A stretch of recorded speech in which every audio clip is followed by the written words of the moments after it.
सबसे बड़ी इमोशनल कहानी है नगला शिवलाल, जहां राखी ने पूरे गांव की तकदीर बदल दी। उत्तर प्रदेश के फिरोजाबाद जिले के पास बसा छोटा सा गांव नगला शिवलाल अपनी सादगी, मेहनती लोगों और आपसी प्रेम के लिए जाना जाता था। चारों ओर हरे भरे खेत, कच्ची गलियां, पीपल का विशाल पेड़, स्वयं मंदिर की घंटियां की मधुर ध्वनि और शाम को चौपला पर जुटते बुजुर्गों, यही उस गांव की पहचान थी। सावन का महीना अपने अंतिम दिनों में था। रात भर हुई बारिश के बाद मिट्टी की सौंधी खुशबू पूरे गांव में फैल गई थी। हर घर में रक्षाबंधन की तैयारियां चल रही थी। बहनें रंग बिरंगी राखियां सजा रही थी, बच्चे नए कपड़े की बातें कर रहे थे और बाजार में मिठाइयों की दुकान पर भीड़ लगी थी। लेकिन गांव की आखिरी छोर पर बनी एक पुरानी मिट्टी की झोंपड़ी में रहने वाले रामू और उसकी बेटी बहन सीमा के घर खामोशियां थीं। 5 वर्ष पहले एक सड़क दुर्घटना में उनके माता पिता का निधन हो गया था। उस दिन से 20 वर्षीय रामू ने अपनी बहन की परवरिश की पूरी जिम्मेदारी अपने कंधे पर उठा ली। उसने अपनी पढ़ाई छोड़ दी और खेत में मजदूरी करने लगा ताकि सीमा की पढ़ाई कभी न रुके। हर सुबह वह सूरज निकलने से पहले खेतों में पहुंच जाता, दिन भर धूप में काम करता, फिर शाम को गांव में छोटे मोटे काम करके कुछ अतिरिक्त पैसे कमाता। उसकी हथेलियां मेहनत से कठोर हो चुकी थीं, लेकिन चेहरे पर मुस्कान हमेशा रहती थी। सीमा पढ़ाई में बहुत तेज थी। उसका सपना था कि एक दिन वह गांव की पहली डॉक्टर बने और अपने भाई की हर तकलीफ दूर करे। रक्षाबंधन आने में केवल 2 दिन बाकी थे। सीमा बाजार गई। उसने एक सुंदर राखी देखी और लेकिन उसके पास पैसा नहीं थे। वह चुपचाप लौट आई और रात माँ की पुरानी चुनरी के धागे, कुछ मोतियों और रंगीन सूत से अपने हाथों से एक राखी बना ली।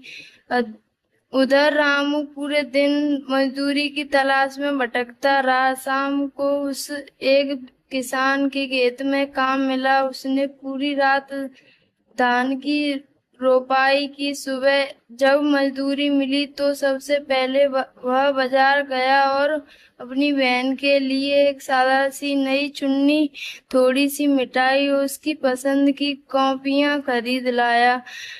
अपने लिए उसने कुछ भी नहीं खरीदा। रक्षाबंधन की सुबह गांव में मंदिर घंटियां गूंज उठी। सीमा ने आंगन में छोटी सी रंगोली बनाई, पूजा की थाली सजाई और भगवान से प्रार्थना की, हे प्रभु मेरे भाई हमेशा खुश रहें, उनकी मेहनत कभी व्यर्थ न जाए।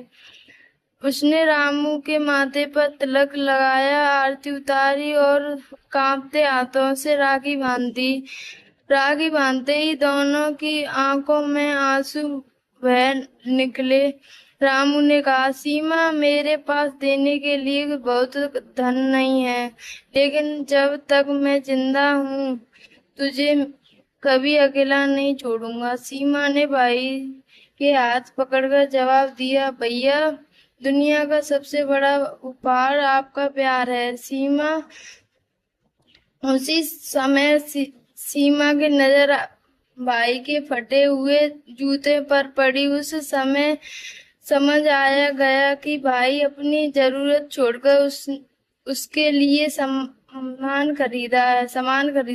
वह रोते हुए बोली, भैया अब मैं इतनी मेहनत करूंगी, एक दिन पूरे नगला शिवलाल को आप पर गर्व होगा। साल बीत गए। सीमा ने पढ़ाई पूरी की और डॉक्टर बन गई। उसने शहर में नौकरी करने के बजाय अपने गांव नगला शिवलाल लौटने का फैसला कर दिया। गांव गांव में एक छोटा सा स्वास्थ्य केंद्र शुरू कराया, जहां गरीबों का इलाज बहुत कम शुल्क पर होने लगा। रामू ने खेती में नई तकनीक अपनाई और गांव के किसानों को भी सिखाया। धीरे धीरे गांव की आय बढ़ी, बच्चों की पढ़ाई बेहतर हुई और लोगों का जीवन बदलने लगा। हर रक्षाबंधन पर पूरे गांव में एक नई परंपरा शुरू हुई। गांव की सभी बहनों अपने भाई की राखी बांधने से पहले यह संकल्प लेती कि वह शिक्षा, सम्मान और परिवार के प्रेम को हमेशा सबसे ऊपर रखेंगी। भाई की वचन देते हुए कि वे अपनी बहनों के सपनों को सम्मान करेंगे और हर परिस्थितियों में उनका साथ देंगे। समय के साथ नगला सिब्राल की पहचान केवल एक गांव की नहीं रही, बल्कि भाई बहन के प्रेम, त्याग और एकता की मिसाल बन गई।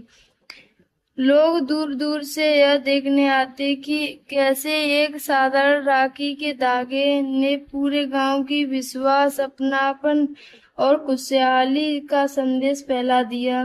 और गांव के पीपल के पेड़ के नीचे बैठे बुजुर्ग अक्सर कहा करते थे, धन से बड़ा प्रेम होता है।